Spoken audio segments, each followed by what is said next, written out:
Je crois qu'il y a une immense incompréhension autour de la fatigue après un cancer, de la part des patients, mais aussi et encore plus de la part des aidants.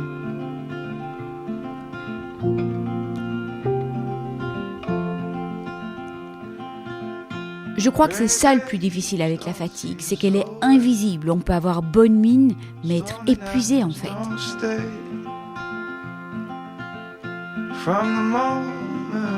Beaucoup de personnes me disent, pendant les traitements je tenais, et c'est après que je me suis écroulée. Je crois que c'est souvent parce qu'on commence enfin à baisser la garde.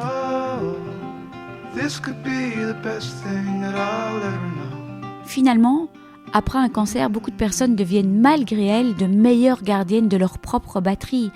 Elles savent qu'elle n'est pas illimitée, alors elles apprennent à dire non, à annuler, à ralentir, à se reposer, à arrêter de vouloir être là pour tout le monde. Et c'est pas de l'égoïsme, c'est vraiment du soin. C'est une manière de prendre soin d'un corps qui a traversé quelque chose d'immense. Je ne peux pas terminer ce podcast sans parler d'un remède qui est à la portée de tout le monde et qui aide énormément à atténuer cette fatigue.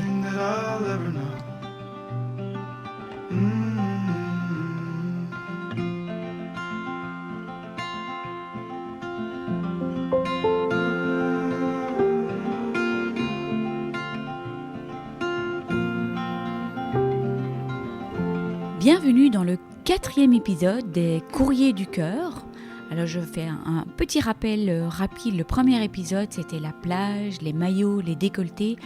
Je ne pensais pas que ce serait encore aussi difficile. Donc on a parlé de cette période parfois un peu compliquée de l'été où on se dévêtit et finalement on se rend compte qu'on a encore des blessures profondes, une reconstruction peut-être même pas encore entamée ou en pleine reconstruction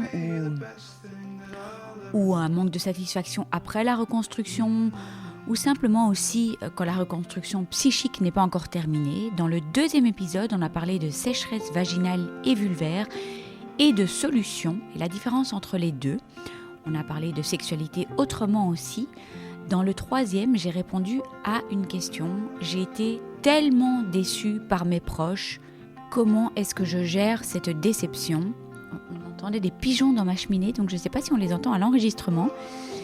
Et puis cet épisode, 2 ans après la fin de mes traitements, je suis toujours épuisée. Est-ce que c'est normal ? Je culpabilise. Alors je vais répondre à cette question et à ces questions parce que il y a eu énormément de questions dans ce sens sur la fatigue post-traitement. La fatigue pendant les traitements, ça, il n'y a évidemment pas de doute, mais je vais vraiment parler de cette fatigue résiduelle après traitement, parfois des mois, parfois des années après. J'ai envie de commencer par dire que oui, en fait, est-ce que c'est normal ? Oui, c'est normal et c'est plus fréquent qu'on l'imagine. Et non, ça ne veut pas dire que vous êtes faible, paresseux ou paresseuse ou que vous gérez mal votre après-cancer. Je crois qu'il y a une immense incompréhension autour de la fatigue après un cancer, de la part des patients, mais encore plus de la part des aidants. Et les soignants sont souvent bien démunis par rapport à cette fatigue parce qu'il n'y a pas une pilule miracle pour cette fatigue. Donc on va la décortiquer. On imagine souvent que la fin des traitements marque le début du retour à la normale. On se dit, ça y est, c'est derrière moi, je vais reprendre ma vie, je vais retrouver mon énergie d'avant. Et puis parfois les mois passent, parfois des années, si les traitements ont été très longs. Et on a encore l'impression d'avancer avec un réservoir un peu trop vide. Alors je tiens à dire que cette fatigue, c'est évident après les traitements, ça c'est clair, les traitements lourds, mais c'est pas évident pour tout le monde des mois et des années après les traitements. Donc non, ne vous inquiétez pas parce que si vous êtes en plein traitement, ne vous dites pas « Oh, au secours, je vais être une larve pendant des années ». Non. La fatigue post-traitement, ça c'est clair, elle est physique, elle est psychique et elle est bien réelle. C'est important de le savoir, mais il y a des solutions et déjà mettre des mots dessus, c'est déjà faire un pas vers aller mieux. Et donc, on va parler de cette fatigue effectivement post-traitement, ça c'est clair, mais parfois elle dure plus longtemps pour certaines personnes et on va parler de solutions. Rainy days don't seem so wet. Stormy nights don't stay. Alors, comment est-ce qu'on peut décrire cette fatigue ? C'est pas forcément une fatigue qui donne envie de dormir, c'est plutôt une espèce de sensation de manquer de ressources, comme si chaque chose du quotidien demandait plus d'énergie qu'avant. Répondre à un message, faire des courses, recevoir des amis, prendre des décisions, reprendre le travail. Même les choses agréables peuvent parfois sembler demander un effort immense quand on est au cœur de cette fatigue. Et le plus déroutant dans l'histoire, c'est qu'elle ne suit pas vraiment une logique. Il y a des jours où on sent presque comme avant, et on se dit « Waouh, ça y est, je remonte la pente, la fatigue est derrière moi ». Et puis le lendemain, on se réveille avec l'impression d'avoir les batteries complètement à plat. Ça peut être extrêmement déstabilisant parce qu'on ne sait plus vraiment sur quel corps on peut compter. Et j'avoue que moi, je savais bien ce qui allait provoquer cette fatigue quand je sortais de mes traitements ou même quelques mois après. C'était trop de stimuli, trop de monde, trop d'activités sur une journée, trop de bruit, pas assez de sommeil ou pas avoir assez bougé aussi. Alors, bon, le but n'est pas de parler de moi, mais je dis qu'en fait, elle a été à son comble juste après les traitements et les semaines qui ont suivi. C'est comme si j'avais tenu en mode guerrière, en fait, pendant tous les traitements. Et puis à la fin, c'est la radiothérapie. Donc c'est vrai que on va tous les jours à l'hôpital. C'est quand même fatigant. Après, j'étais en plein déménagement aussi. Donc il y a eu vraiment je tiens. Et puis paf, le gros down le dernier jour de la radiothérapie. Et juste après, en fait, je me souviens, j'ai une image encore très forte. En mémoire, j'étais dans mon canapé, c'était mon dernier jour de radiothérapie, 3 semaines, donc 3 semaines tous les jours à l'hôpital. Pour la radiothérapie, j'avais déménagé aussi le dernier jour, donc bon, ça fatigue aussi. Mais je me souviens de m'être installée dans mon canapé et on devait passer à table. Je n'ai pas réussi à me lever de mon canapé. J'étais vraiment épuisée. Et puis on est parti au ski 3 jours après et je me souviens d'avoir été capable de skier, mais d'avoir eu des gros moments de fatigue et d'avoir encore ces brûlures qui continuent à brûler en fait au ski. Et je me souviens vraiment, c'est un peu toute cette fatigue qui ressortait, d'avoir tenu le coup physiquement. Alors ça me donnait de l'énergie de skier et puis je revenais le soir. J'avais vraiment une immense fatigue et les semaines qui ont suivi. Alors de l'extérieur, on a l'air d'aller beaucoup mieux en fait, les traitements sont terminés, les cheveux commencent à repousser, je souriais, j'avais plein de projets, mais à l'intérieur, j'avais souvent l'impression d'avoir une petite lumière rouge qui clignotait en permanence, quoi. C'est batterie presque vide, quoi. Et donc je répète encore et encore que c'est souvent à la sortie des traitements que la fatigue est la plus importante, et plus on s'éloigne des traitements, plus l'énergie revient. Alors je parle de moi après, et si ce n'est pas le cas, c'est vraiment important de consulter pour voir tout ce qui peut être mis en place.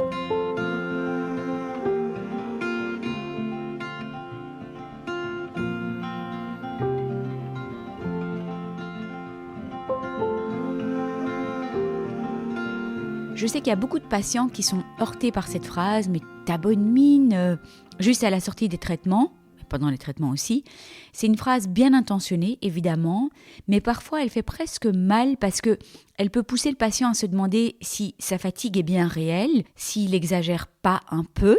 Il se dit, est-ce que j'exagère pas de ressentir cette fatigue ou d'être fatigué, ou s'il ne devrait pas simplement se secouer davantage. Je crois que c'est ça qui est le plus difficile avec la fatigue, c'est qu'elle est invisible. Et je dis invisible, en fait, on peut avoir bonne mine, on peut sourire, on peut avoir l'air d'aller bien, les traitements sont terminés, mais cette fatigue, elle est invisible. Donc elle oblige souvent les malades à se justifier.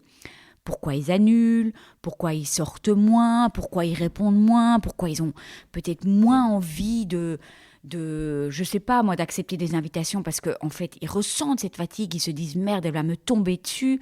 Pourquoi éventuellement ils ne reprennent pas comme avant, alors qu'au fond, le corps est simplement en train de traverser quelque chose d'immense. Enfin, simplement, c'est pas simple.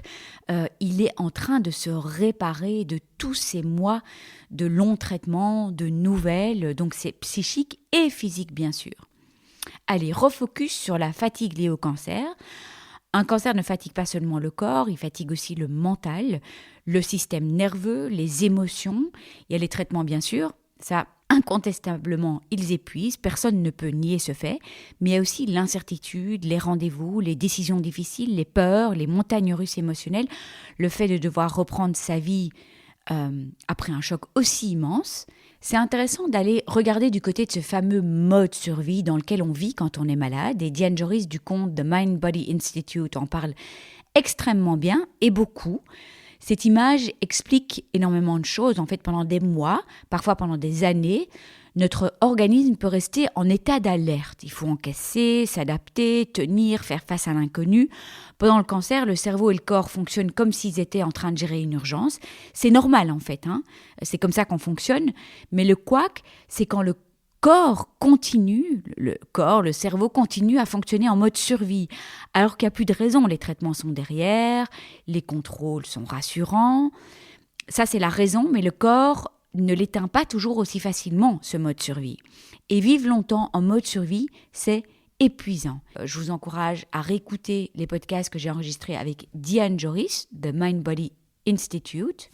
En fait, j'en ai fait plein avec elle. Donc, vous tapez Diane Joris de Mind Body Institute et Naître princesse, devenir guerrière. Mais on parle de tout ça dans l'épisode 149.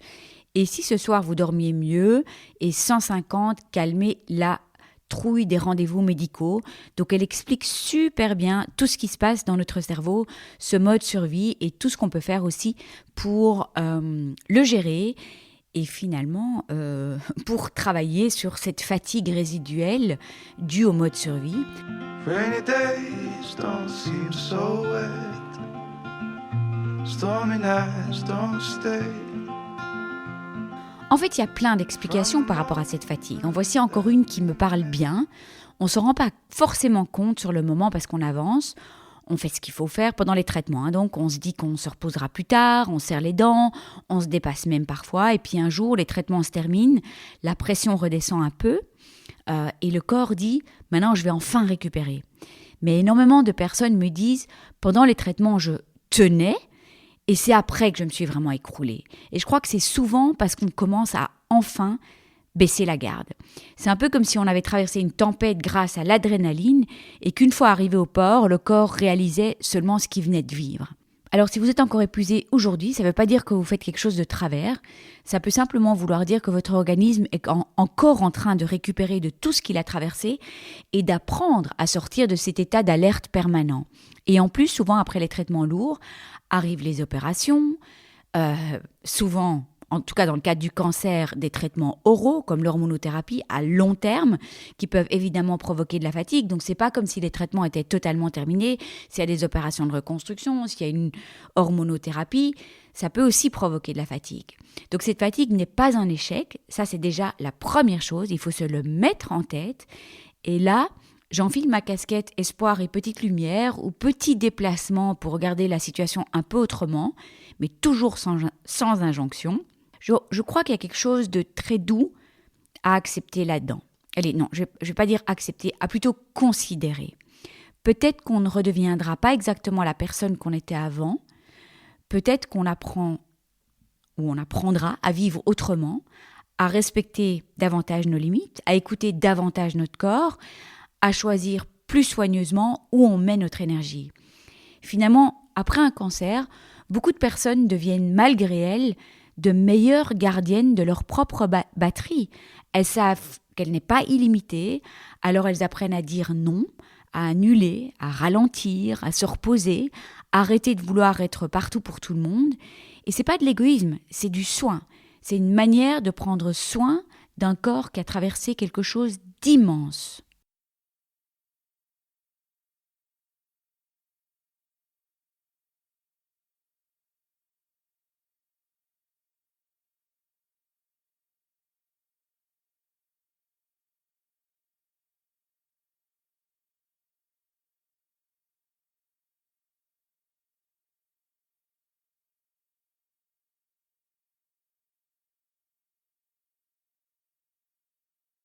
Je ne peux pas terminer ce podcast sans parler d'un remède qui est à la portée de tout le monde et qui aide énormément à atténuer cette fatigue, le mouvement, l'activité physique ou le sport.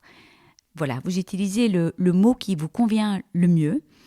Je sais à quel point ça peut sembler complètement absurde.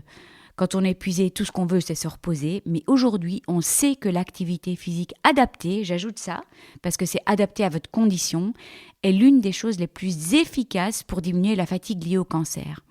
Et en fait, un médecin qui n'en prescrit pas, comme dirait Ingrid de Burge, c'est un médecin qui fait une erreur médicale en fait. Ça devrait faire partie des traitements. Alors attention, je ne parle pas de performance, je ne parle pas de courir un marathon ou de se fixer des objectifs de débile. Je parle de remettre un peu de mouvement dans un corps qui a été mis à rude épreuve, 20 minutes de marche, des étirements, du yoga ou du pilates doux, une activité physique adaptée. Quelques pas de plus que la veille, vous pouvez vous faire aider par des kinés, souvent aussi il y a des kinés à l'hôpital, il y a la Camille Sport et Cancer, il y a les maisons de ressourcement qui proposent ça, donc n'hésitez pas à vous faire aider et accompagner dans cette reprise du sport ou peut-être pas reprise, mais ou pour établir peut-être un protocole qui vous plaît, qui vous fait plaisir, parce que quand on ne bouge plus du tout, le corps se déconditionne, il perd en force et il finit par s'épuiser encore plus. Et puis bouger, c'est aussi une manière de se remettre dans la vie, de retrouver un peu d'élan, un peu de confiance, un peu de plaisir parfois. Alors je sais, honnêtement, je fais partie de ces personnes qui vont toujours préférer travailler, rester assise à ma table, travailler, écrire, travailler sur mes podcasts plutôt que bouger. Donc je sais, c'est pas évident, il faut se fouetter. Bon, là, je dis il faut, c'est une injonction, ça m'embête parce que j'aime pas les injonctions, mais voilà, je dois aussi me fouetter.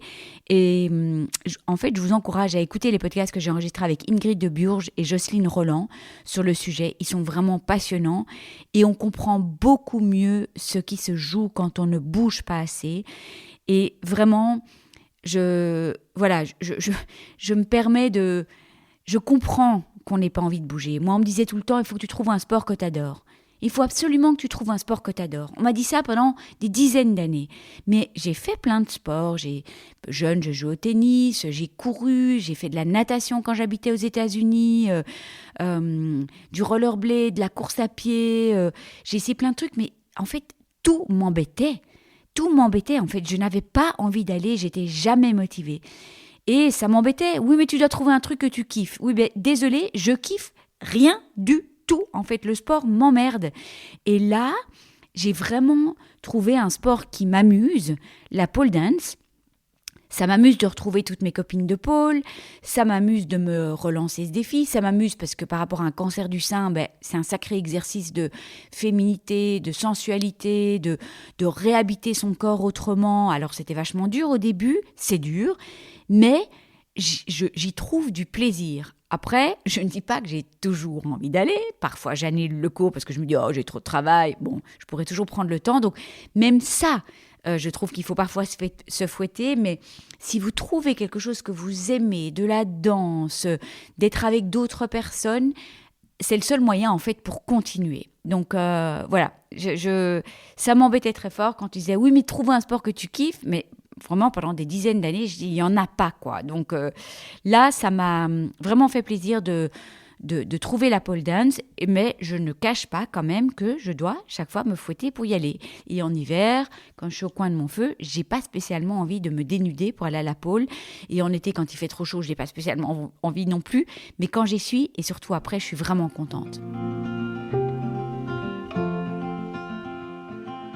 Et je terminerai par dire, alors aujourd'hui, si vous êtes fatigué de ne plus être comme avant, fatigué de devoir expliquer votre fatigue aux autres, fatigué de culpabiliser, j'aimerais juste vous dire ceci, votre fatigue est réelle.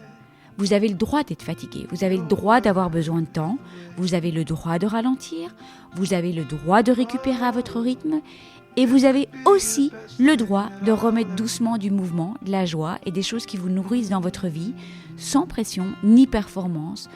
Parce que guérir, c'est pas toujours redevenir exactement la personne qu'on était avant. C'est parfois apprendre à prendre soin de la personne qu'on est devenue, avec ses nouvelles limites, ses nouvelles priorités, et peut-être aussi une nouvelle manière d'habiter sa vie. Et si aujourd'hui, tout ce que vous avez réussi à faire, c'est traverser la journée, prendre une douche, répondre à un message, préparer un repas ou même moins, c'est déjà super. Vous n'êtes pas en retard, vous n'êtes pas en train d'échouer votre guérison, votre corps n'est pas cassé en 1000 morceaux, il est peut-être simplement encore en train de récupérer, de retrouver un sentiment de sécurité, de sortir doucement du mode survie. Alors soyez doux avec lui, vraiment doux, parce qu'après tout ce qu'il a traversé, il mérite un paquet de tendresse et moi, je vous en envoie, mais vraiment plein. Je ne sais pas encore quel sera le prochain épisode. J'ai reçu des questions par rapport aux changements hormonaux, la reprise du travail, le cancer métastatique, mais je ne sais pas encore ce que je vais enregistrer. Je vous embrasse très très fort et je vous retrouve la semaine prochaine.